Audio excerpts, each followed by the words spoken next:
एक ऐसी घटना जो 17 महीनों से इस कोल्ड मर्डर की किसी को भनक तक नहीं हुई। देवर के इश्क में पागल हुई भाभी ने अपने ही पति को मौत के घाट उतार दिया। मौत के घाट उतारने के बाद इस पूरे मामले को मात्र एक गलती की वजह से जो पूरे पोल का खुलासा हो गया। वारदात जो आई है या मध्य प्रदेश के रीवा जिले से आई है। जो देवर के इश्क में पागल हुई भाभी मोहब्बत का परवान इस कदर चढ़ जाता है कि अपने ही पति को मौत के घाट उतार देती है। जी हाँ, आज हम इस कहानी में समझेंगे। तो उससे पहले आयुष यात्रा क्राइम चैनल में आप सभी लोगों का स्वागत करते हैं। आशा नहीं उम्मीद करते हैं कि आप सभी लोग अच्छे होंगे और अपनों का ध्यान रख रहे होंगे। तो आप सभी लोगों से गुजारिश है कि अगर आप नए हैं तो हमारे चैनल को सब्सक्राइब, लाइक, शेयर, कमेंट करना ना भूलें। आज की जो घटना है या दिल दहला देने वाली घटना है, आप कहानी में जुड़े रहें और बने रहें इस वीडियो में। हम आज इस कहानी में आपको बताएंगे और समझते हैं कि क्या है पूरा मामला। तो मामला है जो मध्य प्रदेश के रीवा जिले का मामला है, जो रीवा जिले से घटना आई है। 4 साल पहले जो राम सुशील की शादी रंजना से हुई थी। राम सुशील की जो पहली पत्नी थी उसका निधन हो चुका था पहले ही। शादी के कुछ दिन होने के बाद राम सुशील और रंजना का संबंध काफ़ी अच्छा ठीक ठाक था। उसके बाद दोनों के बीच पारिवारिक जीवन में कुछ ना कुछ थोड़ा बहुत कला होने लगी और कला होते होते फिर ये झगड़े के रूप में बदल गए। फिर आए दिन दोनों के बीच में झगड़े होने लगे, राम सुशील और रंजना के बीच में। राम सुशील का परिवार जो दूसरे लोगों के साथ, यानी उसकी जो खानदान थी, राम सुशील का जो खानदान था वह प्रॉपर्टी को लेकर आपसी तनातनी रंजिश रखते थे।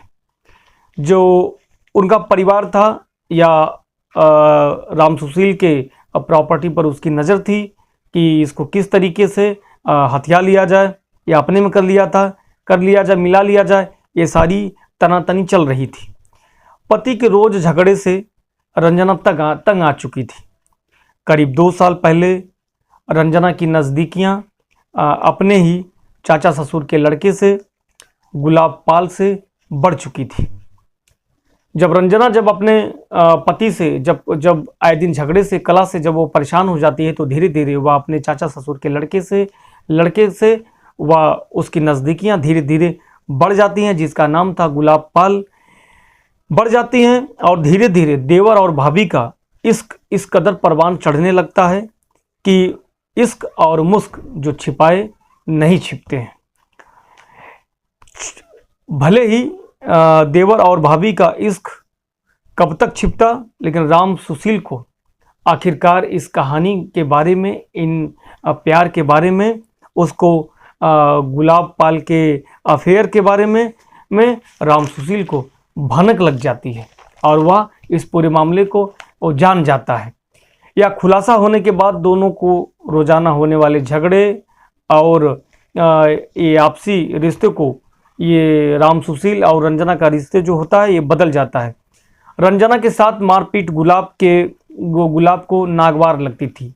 वो गुलाब जो देवर था रंजना का, उसको ये पसंद नहीं आता था जो राम सुशील और रंजना के बीच में जो झगड़ा होता था।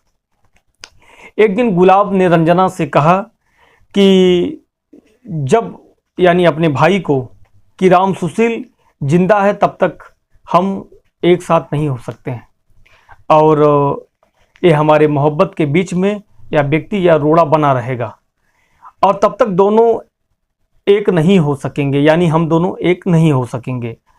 और अगर यह मर जाएगा तो उसकी प्रॉपर्टी भी हमें मिल जाएगी। फिर क्या था, क्योंकि बातें हो चुकी थी दोनों में।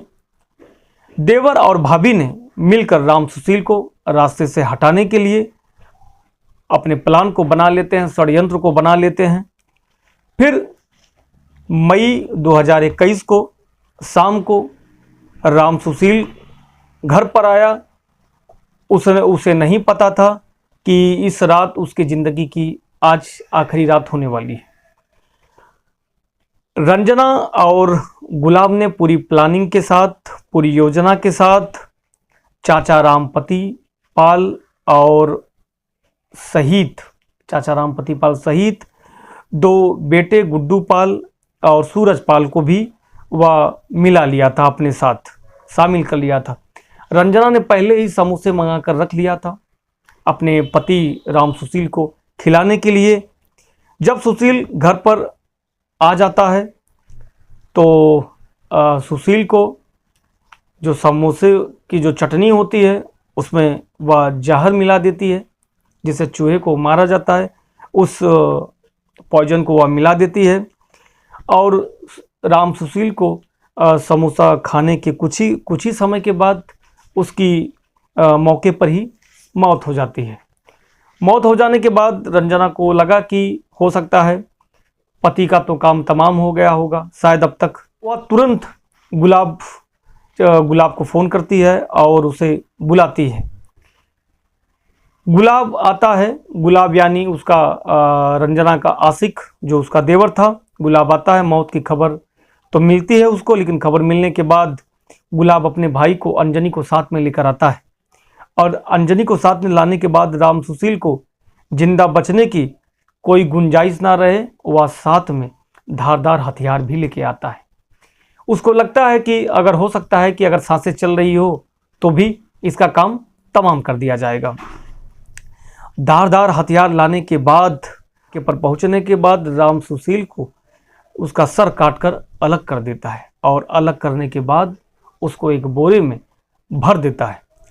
बोरे में भरने के बाद गुलाब ने भर के और गुलाब से कहता है कि साइकिल पर इसको लाद कर और ले जाकर सीधे चाचा रामपति के खेत में वह पहुंचता है, जहां चाचा रामपति के खेत पर एक कमरा होता है जिसमें भूसा भरा होता है, और उस भूसे में ले जाकर उसके शव को उसी भूसे में छुपा देता है अंदर।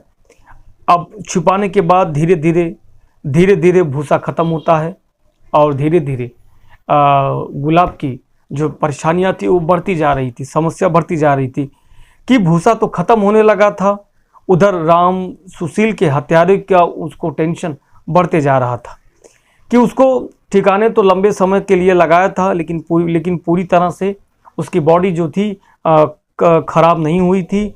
लोगों को उसको सोचा कि ऐसा तो कहीं ना हो कि हमारे इस पूरे घटना का किसी को कानो कान खबर ना लग जाए। इस बात का भी डर था उसको, सुशील की लाश को, गुलाब को इस बात का भी डर था।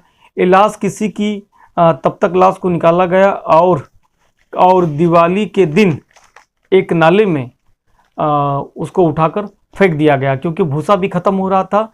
तो गुलाब के मन में आता है कि क्यों ना हम इस बोरे को निकाल कर और इसको और जगह ठिकाने पर लगा देते हैं लाश को, क्योंकि भूसा भी खत्म हो चुका था। वहाँ से निकालने के बाद वह उसको नाले में फेंक दिया जाता है। रंजना वहाँ से रीवा से वह यूपी के मिर्ज़ापुर चली जाती है, लेकिन कहते हैं ना कि अपराधी कितना ही शातिर क्यों ना हो, कहीं ना कहीं वह तो गलती छोड़ ही देता है, सुराग तो छोड़ ही देता है। यही राम सुशील के हत्यारे से चूक हो गई कि जब रीवा जिले के मऊ थाना में पुलिस को 25 अक्टूबर को यह पूरे मामले को जो निर्भीत गांव होता है, गांव से जब सिर कटा नरकंकाल मिलने की खबर मिलती है, तो पुलिस उस घटना पर मौके पर पहुंचती है और लाश को वहां से संजय गांधी मेमोरियल हॉस्पिटल में कंकाल का फॉरेंसिक जांच के लिए उसको भेज देती है। फॉरेंसिक जांच से जब पता लगाया जाता है, क्योंकि पुलिस के सामने काफ़ी परेशानियां थी, मुश्किलें थी, पुलिस आसपास के इलाके में पूछताछ शुरू कर देती है।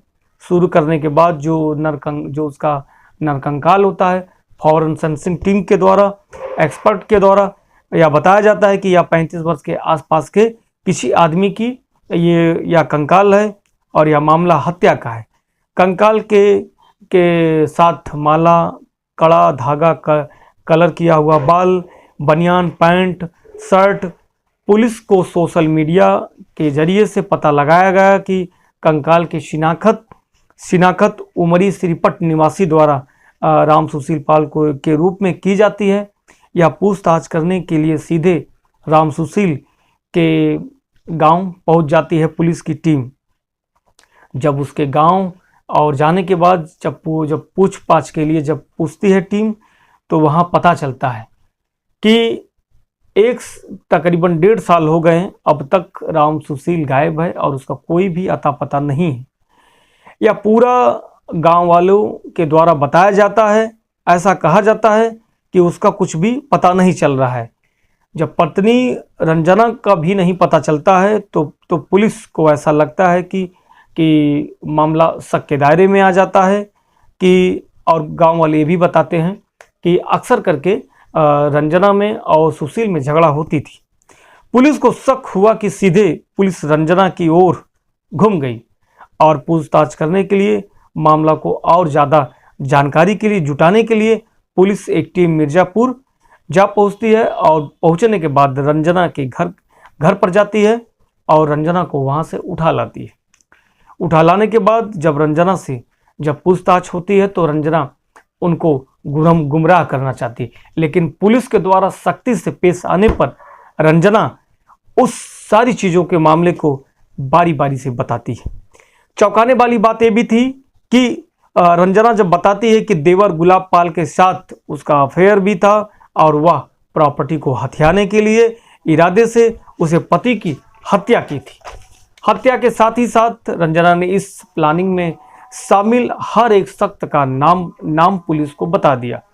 अब बताने के साथ ही साथ देवर गुलाब पाल, अंजनी पाल चाचा और रामपति पाल को गिरफ्तार कर लिया जाता है, जबकि गुड्डू पाल और सूरज फरार है।